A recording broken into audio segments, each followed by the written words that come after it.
کہ حکومت کو پھول پیش کیے جائیں گے, عوام ان کے لیے پھولوں کی پتیاں نشاور کریں گے. نہیں, ان کی ساکھ اور اس سے مجروح ہوگی, فردر ڈینٹ آئے گا ان کی ساکھ پر, ان کی کریڈیبلٹی پر, جس سے کیا ہوگا, یہ حکومت مزید غیر مقبول ہوگی, جس سے کیا ہوگا, مزید تنزلی آئے گی معاشی, سیاسی اور دیگر پہلوؤں پہ, اور اس سے کیا ہوگا, اس سے حکومت کی گرفت تقریباً اقتدار سے ڈھیلی پڑ جائے گی, اور اس سے کیا ہوگا, وہی جو کل عرض کیا, ایمرجنسی یا سم تھنگ ایلس, کیونکہ پھر ملک کے اندر اتنی ڈیٹیوریشن ہو, حالات اس قدر دگرگوں ہو جائیں, تو پھر وہی ہوتا ہے جو ماضی میں ہوتا ہے. اب آ جاتے ہیں ان 4 فیصلوں پہ ایک دفعہ پھر. عرض یہ ہے کہ جو پاکستان تحریک انصاف پر بحیثیت سیاسی پارٹی پابندی کا فیصلہ ہے, کیوں جی فورن فنڈنگ ہوئی, کیوں جی ان لوگوں نے طالبان کو بسایا, کیوں جی سائفر کو انہوں نے مس یوز کیا, وغیرہ وغیرہ, اور 9 مئی میں یہ جماعت ملوث تھی, یہ بنیادیں عطا تارڑ صاحب نے پیش کی ہیں. تو پی ٹی آئی پر پابندی جو ہے, اس کے لیے بڑا سادہ سا میکنزم یہ ہوتا ہے کہ آپ نے الیکشن کمیشن کے ہاں جو سیکشن 212 ہے الیکشن ایکٹ کی, اور آرٹیکل 17 کا دوسرا جو سیکشن ہے, اس کے تحت آپ پارٹی کو تحلیل کرتے ہیں یا آؤٹلا کرتے ہیں, بین کرتے ہیں, اور اس کے بعد آپ نے, یہ الیکشن کمیشن کے ذریعے ہوتا ہے, اس کے بعد آپ نے 15 دن کے اندر اندر سپریم کورٹ سے رجوع کرنا ہوتا ہے اس کی اوپر مہر ثبت کروانے کے لیے. سپریم کورٹ کیا پارٹی پر بین لگنے دے گی, یہ آپ کے سوچنے کا مقام ہے. لیکن میں آپ سے کچھ مثالیں شیئر کر دیتا ہوں. پاکستان میں سب سے پہلی سیاسی جماعت تھی جو بین ہوئی تھی, سیاسی جماعت, وہ تھی کمیونسٹ پارٹی 1954 میں, جب لیاقت علی خان کا اقتدار الٹنے کے الزام میں ان کو بین کیا گیا تھا. اس کے بعد دوسری پارٹی جو بین ہوئی تھی وہ جماعت اسلامی 1964 میں ہوئی تھی, لیکن جب وہ سپریم کورٹ میں معاملہ گیا تو انہوں نے سیٹ اسائڈ کر دیا تھا, وہ بین سسٹینیبل نہیں رہا تھا.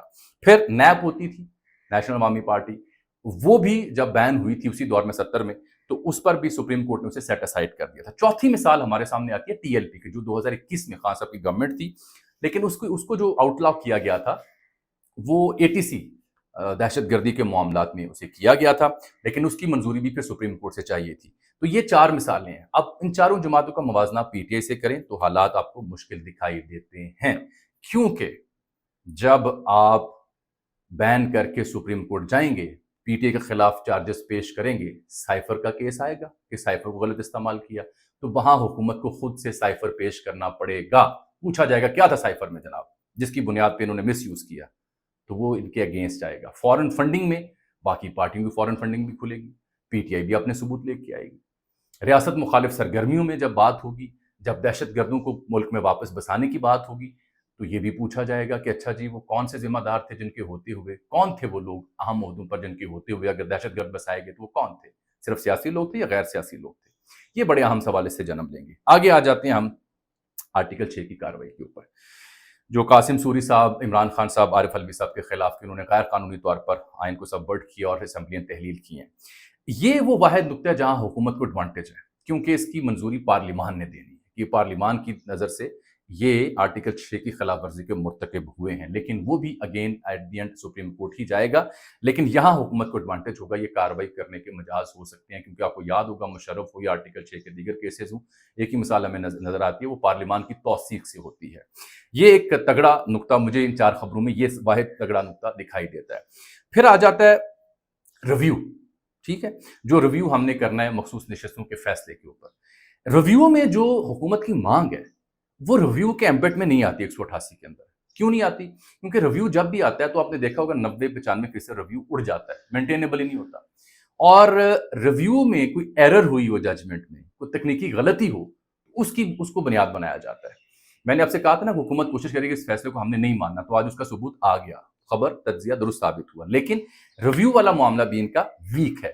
ہاں, ایک اور نقطہ ہے جس میں ان کو ایڈوانٹیج ہے, وہ یہ کہ جو بیرون ملک لوگ ہیں ان کے پاسپورٹس اور شناختی کارڈ بلاک کیے جائیں گے پارلیمان سے قرارداد کی منظوری کے ذریعے.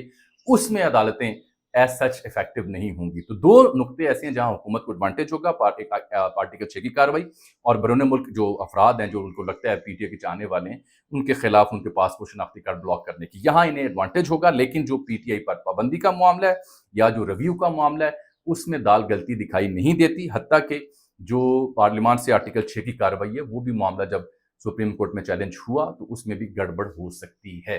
ان فیصلوں سے عدم مقبولیت جو ہے حکومت کی وہ بڑھے گی. ان فیصلوں سے ہوگا کیا؟ کیوں میں یہ کہہ رہا ہوں کہ یہ مناسب فیصلے نہیں ہیں؟ اس لیے کہ اس سے عمران خان کی ہمدردی میں اضافہ ہوگا. اس سے پی ٹی آئی کا جو یوتھ کا ووٹر ہے وہ فردر کنوکشن کے ساتھ جڑے گا کہ یہ تو واقعی ظلم ہو رہا ہے. اس سے ان کے لیے نیشنلی انٹرنیشنلی ہمدردی بڑھے گی. ہاؤس آف ریپرزینٹیٹیو کی قرارداد آپ کے سامنے ہے, اوور ویلمنگ تھی. اس کے علاوہ جو یو این آربیٹری گروپ کی تھی 17 صفحات کا جو قرارداد, وہ آپ کے سامنے. اور تازہ خبر مرزا علی شاہ بھی دے رہے ہیں, یہ فقیر 2 4 5 ویلاگز میں کہہ چکا ہے کہ مجھے اطلاع ہے کہ یو کے سے بھی خبر آ سکتی ہے. اور کل اسد کیسر کا وہاں ایک ذمہ دار سے رابطہ بھی ہوا. آج مرزا علی شاہ صاحب نے بھی ایک ٹویٹ کیا جو خاکسار کی اس خبر کی تصدیق کرتا ہے کہ 8 فروری کے انتخابات پر ہاؤس آف کامن کے ہاں ایک ہائی لیول میٹنگ یا ایونٹ پلانڈ ہے جو جلد ہونے جا رہا ہے, جو 8 فروری کے انتخابات پہ کوئی سٹیٹمنٹ دے سکتا ہے. تو بڑھتے ہوئے عالمی پریشر کو, بگڑتی ہوئی معیشت کو, اور غیر مقبولیت کے ساتھ اور عدالتوں کا آپ کے ساتھ نہ ہونا, یہ 4 فیکٹرز جب ملیں گے تو آپ ان 4 فیصلوں پر عمل درآمد کیسے کریں گے جس کا آپ نے آج فیصلہ کیا ہے. اس کا مطلب ہے آپ کی ساکھ مجروح ہوگی اور پھر کوئی تیسری قوت آئے گی معاملات کو سنبھالنے کے لیے, کیونکہ یہ طے ہے کہ عمران کو نہیں آنے دینا. یہ طے ہے کہ یہ حکومت کامیاب نہیں ہو پا رہی. یہ طے ہے کہ ہم نے یہ فیصلے نہیں ماننے.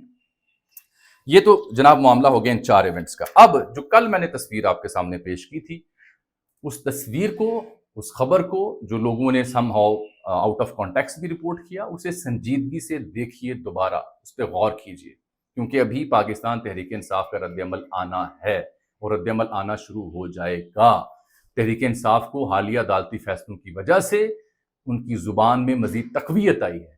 وہ عمران خان اور پی ٹی آئی پیچھے ہٹنے کو تیار نہیں. ان کے ہاں مزید تلخی, مزید شدت آ رہی ہے, اور یہی سب سے امپورٹنٹ اور الارمنگ فیکٹر ہے کہ کوئی بھی دباؤ یا کوئی بھی فیصلہ پی ٹی آئی یا پی ٹی آئی کے جیل بیٹھے رہنما کے اوپر اس طرح سے اثر انداز نہیں ہو رہا جس کے لیے آپ یہ فیصلے, یہ اقدامات اٹھا رہے ہیں.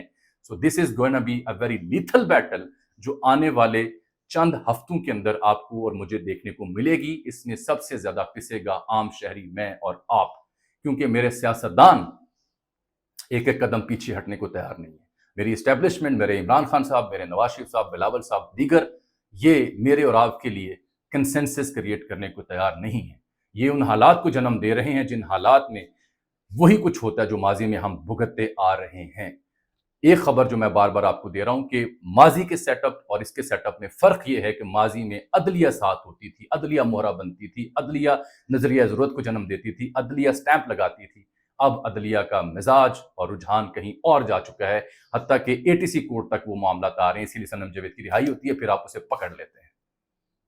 جیل بیٹھا کپتان بھی کچھ گفتگو کر رہا ہے, وہ بھی آپ تک ہم پہنچا رہے ہیں ہر ولاگ میں.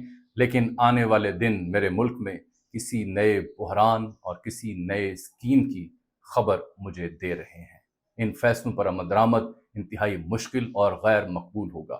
آج کے لیے مجھے اجازت دیجیے. اللہ حافظ.